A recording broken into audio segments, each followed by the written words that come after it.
Hello, नमस्कार, आदाब, सत श्री अकाल दोस्तों, कैसे हैं आप। मैं हूं डॉक्टर परमजीत और आप देख रहे हैं टू एजुकेशन। मेरे चैनल में आपका स्वागत है एंड हम लाइव हैं।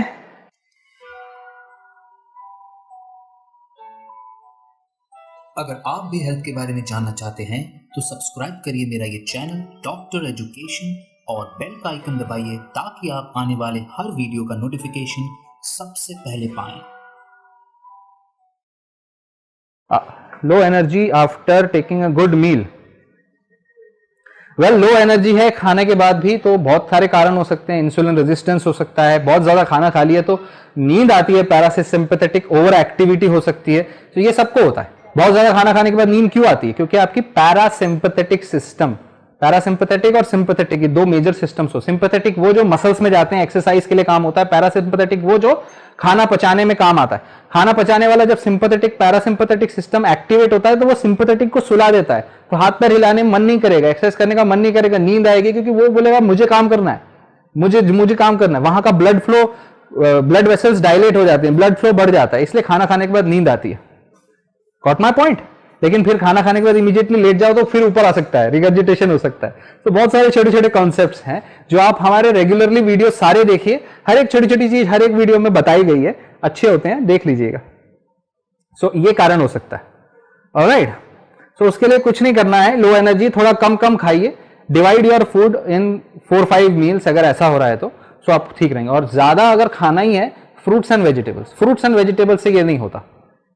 Alright, okay, next question.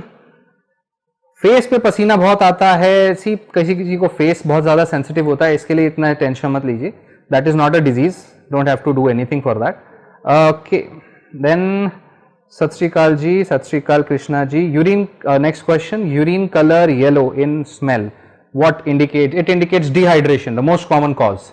अगर यूरिन आपका येलो आ रहा है, स्मेली आ रहा है, first cause is dehydration, second is urinary tract infection, third are kidney problems. तो पहले आप पानी ज्यादा पीजिए, शायद आपकी प्रॉब्लम वहीं सॉल्व हो जाए। नहीं हो रही है, टेस्ट करवाइए। Okay, alright, then next question. Thank you for your work, thank you mister Coutts, and thank you so much guys. Keep supporting, आप लोगों के सपोर्ट की वजह से ये सब कर पा रहे हैं। सो इट्स वेरी इंपॉर्टेंट कि आप सपोर्ट करते रहें, शेयर करते रहें इनको, इस चैनल को। एंड टाइम जिसके पास है, प्लीज थोड़ा वीडियोस हमारे ट्रांसलेट कर दो यार। It's very difficult to make so इतने सारे videos and translate. I can not hire a team. अभी इतने पैसे नहीं आ रहे यूट्यूब से, अभी कुछ खास ही नहीं आ रहे अभी तो। एनीवेज, पूरी बॉडी पर पसीना आता है लेकिन राइट हैंड पर बहुत ही पसीना नहीं आता, सिर्फ ड्राई रहता है। You should see a neurologist Monika ji. It seems like हो सकता है नसों में प्रॉब्लम हो एक्चुअली में, बिकॉज पसीना आना, पेन होना, ये सब नर्व्स पे डिपेंड करता है। सो अगर ऐसा इरेग्युलर चीज है तो there can be a problem in नसों में, और this can be related to ये vitamin B12, vitamin D deficiency से भी रिलेटेड हो सकता है। सो ये सब भी सोचना पड़ेगा। See, it has to be seen, check करना पड़ेगा कि क्या रीजन है। ओके, इनवॉलेंट्री यूरिनेशन पे वीडियो आएगा, ये अच्छा इंपॉर्टेंट टॉपिक है। और थैंक यू, इसको मैं नोट कर लेता हूं। ऑल्दो इट्स एन इंपॉर्टेंट, आज नहीं तो कल मैं बना ही दूंगा। Right, okay. Breathing problem about sinus. Why do you have sinus? क्यों है साइनसेस? यहां पे साइनस है, आपको पता क्या है साइनस? यहां पे एयर फिल्ड गड्ढे हैं, यहां 2 है, यहां पे पीछे 2 है, यहां 2 है, यहां कान के पीछे 2 है। वो क्यों है? आपके स्कल को हल्का रखने के लिए। आपकी ये एयरवेज जो ये साउंड है, ये यहां से निकलता है, ये पूरा एक साउंड सिस्टम है, बहुत सारे फंक्शन है उसके अंदर। म्यूकस बनता है उसके अंदर, ऐसे ऐसे छोटे छोटे छोटे छोटे बाल टाइप्स सीलियां हैं जो बाहर पुश करते हैं, कोई भी गंदगी कचरा ना घुस जाए। यहाँ पे सारे बाल है, जो बाल निकाल देते हैं ना, वो भी एक्चुअली सही नहीं है, पूरे नहीं निकालने। बाहर निकल रहे हैं तो ठीक है, अंदर अंदर वाले मत निकालो, उसका काम है, वो धूल मिट्टी नहीं घुसने देते। राइट, उसका एक इंपॉर्टेंट फंक्शन है। अगर वो सारे निकाल दोगे तो आराम से धूल मिट्टी चली जाएगी, एलर्जिक रिएक्शन ज्यादा होंगे। अब क्या होता है, ये म्यूकस क्यों है? क्योंकि अंदर कचरा जाएगा, वो फंसा लेंगे उसको, अंदर नहीं जाने देंगे। तो रेस्पिरेटरी सिस्टम, लंग में जो चला गया वो चला गया, लंग से नहीं निकाल सकते, वो ब्रोंकोस्कोपी से निकालना पड़ता है, फिर अंदर ट्यूब डाल के। लोग कहते हैं सर मैं सिगरेट पीता था, क्या वो ठीक हो जाएगा? नहीं होता। सिगरेट से कार्बन जो अंदर चला गया वो चला गया, वो नहीं निकलेगा। कुछ भी कर लो, कुछ भी मतलब लिटरली कुछ भी। नहीं निकलेगा, वो जमा हो जाता है, उतना लंग का टिश्यू धीरे धीरे सख्त हो जाता है। इसलिए जो दिखाते हैं ना इतना तार आपके अंदर है, इतना, वो होता है। और जो एक्चुअली हम लोग जब पोस्टमार्टम के लिए बॉडी भेजते हैं उसमें दिखता है कि इसका तो लंग काला काला है, सिगरेट पीता होगा, नहीं तो बाइक चलाता होगा, पीछे धूल मिट्टी, जो हमारे इंडिया में इतने सारे पोल्यूशन, केरोसिन, और बाहर से आप बाइक चलाते हो, ध्यान रखो bike is very dangerous in these kind of polluted cities. Bike चलाना है तो मुंह पे कपड़ा रखिए, what ever you can do, उसको अंदर मत लीजिए ट्रैफिक में। सो सिगरेट इज बैड, ये इज बैड। साइनस प्रॉब्लम है, यू नीड टू सी क्या कहते हैं ईएनटी स्पेशलिस्ट। साइनस के लिए एक्सरे करा के देख सकते हैं कहीं स्ट्रक्चर में प्रॉब्लम तो नहीं है। स्ट्रक्चर में प्रॉब्लम है, कोई छेद छोटा बड़ा है, तो वो छेद छोटा बड़ा से क्या होगा, जैसे ही कोई एलर्जिक रिएक्शन होगा, जैसे ही कोई एलर्जन आएगा, वो म्यूकस बढ़ेगा और छेद बंद हो जाएगा, छेद बंद हो जाएगा। नॉर्मली जो आपको प्रोटेक्ट करने के लिए म्यूकस बढ़ रहा है, वो आपका एक नाक दो नाक बंद कर देंगे, तो फिर आपको होगा कि ये नाक बंद हो गया, मेरे से सांस नहीं लिया जा रहा। वो आपके प्रोटेक्शन के लिए कि सांस में घुस ना जाए एलर्जिक एकदम। तो इसके लिए प्रॉब्लम कहां है, छेद छोटा है। अब हर छेद छोटे को बड़ा नहीं करना होता, इसलिए एक ईएनटी स्पेशलिस्ट का ले लो कि एक ओपिनियन कि आपके केस में कारण क्या है, उसके हिसाब से ट्रीटमेंट क्या है। Got my point? So that is one thing. हाँ, ओके, नेक्स्ट क्वेश्चन देख लेते हैं। कौन सा वे प्रोटीन ब्रांड अच्छा है? दोस्त, ब्रांड कोई भी अच्छा नहीं है, कोई भी बुरा नहीं है। मेरे ख्याल से तो वे प्रोटीन भी आपको ऐसा जरूरी नहीं होती। वे प्रोटीन पे एक हमारा लास्ट Q&A का वीडियो देखिए, पता चल जाएगा। और वे प्रोटीन का ब्रांड कौन सा अच्छा है ये कैसे बता सकते हैं, बताइए? कंपनी में जाके तो कोई नहीं देखता। हाँ, कंपनी किसी को पैसे देती है तो वो किसी का नाम ले सकता है ना दोस्त? ये तो गलत हुआ ना। अब मार्केट में कौन सी चीज अच्छी है, कौन सी बुरी है, ये या तो कंपनी बनाने वाले को पता होगा या इंस्पेक्शन करने वाले को पता होगा। आपको और मुझे नहीं पता हो सकता। एक्सपीरियंस से पता होगा कि ये खराब हो रहा है, वो खराब हो रहा है। सो कोई भी इंटरनेट पे, यूट्यूब पे कोई भी बोलता है ये ब्रांड अच्छा, ये बुरा, तो उस पर भरोसा मत करिए। हाँ, कोई कहता है बुरा है तो भरोसा कर सकते हो, क्योंकि उसका हो सकता है उसने अपने पर्सनल एक्सपीरियंस से देख के बोला। कोई कहता है अच्छा है तो हो सकता है वो सच नहीं बोल रहा। यूज योर माइंड्स, क्योंकि हो सकता है उसको पैसे दिए गए हों। Okay, angel phoenix sir, skin problem जिसमें मोमेटासोन क्रीम यूज होती है, उसे कोई natural solution? See, mometasone is a steroid. Steroids are used in दो स्किन प्रॉब्लम जिसमें कि एलर्जिक रिएक्शंस, इरिटेशंस, ऐसी चीजों में स्टीरॉइड्स यूज होते हैं। उसका कोई नेचुरली ऑकरिंग स्टीरॉइड्स होते हैं, जैसे कि एक सैंडलवुड ऑयल है, उस पर एक वीडियो आने वाला, naturally occurring steroid. Sandalwood oil is a very good medicine. It's not suppose to be taken, it's not suppose to be eaten. उस पर एक वीडियो आएगा डेडिकेटेड, सारा समझा के। सो नेचुरल ऑकरिंग स्टीरॉइड्स हैं, नेचुरल ऑकरिंग एंटी इंफ्लामेटरी चीजें हैं, वो यूज कर सकते हैं। लेकिन अल्टीमेटली स्टीरॉइड्स का भी कुछ ज्यादा उस केस में साइड इफेक्ट नहीं है, थोड़े दिन के लिए स्टीरॉइड लेना पड़ सकता है।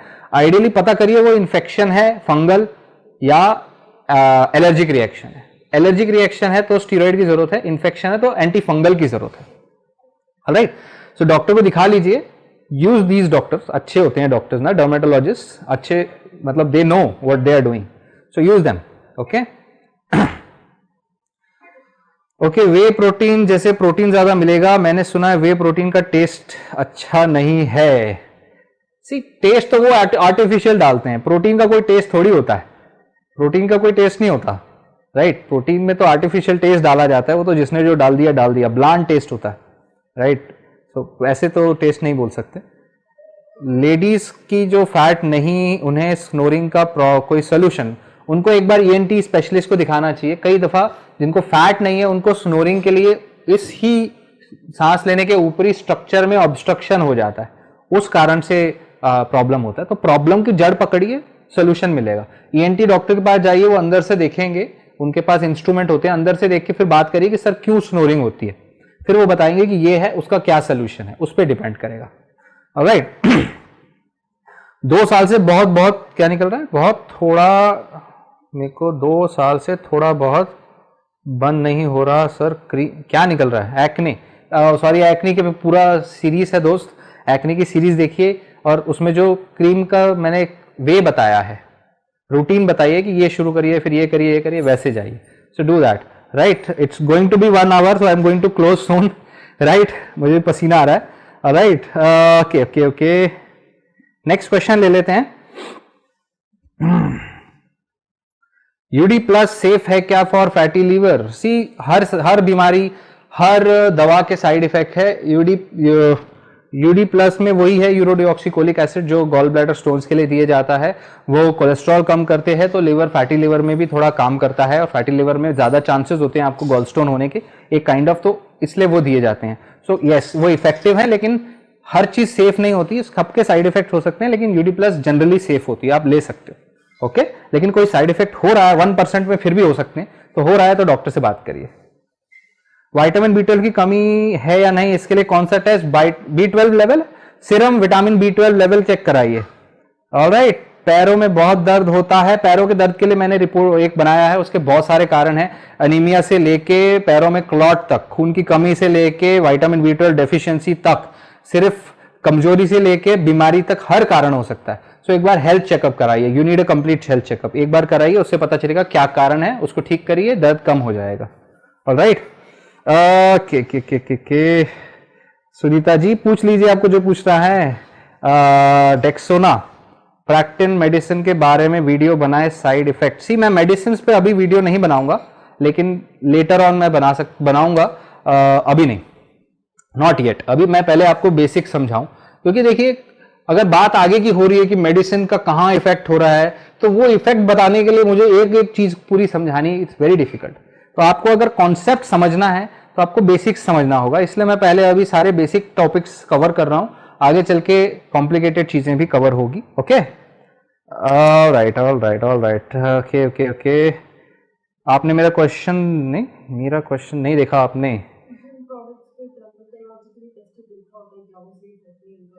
अच्छा, डर्मेटोलॉजिकली टेस्टेड लिखा होता है, ऐसा जरूरी नहीं है। लिखने के लिए लोग कुछ भी लिख देते हैं, वो लिख देते हैं ट्रांस फैट 0, उसमें भी ट्रांस फैट हो सकते हैं। डर्मेटोलॉजिकली टेस्टेड लिखा है, इट्स नॉट 100% सेफ।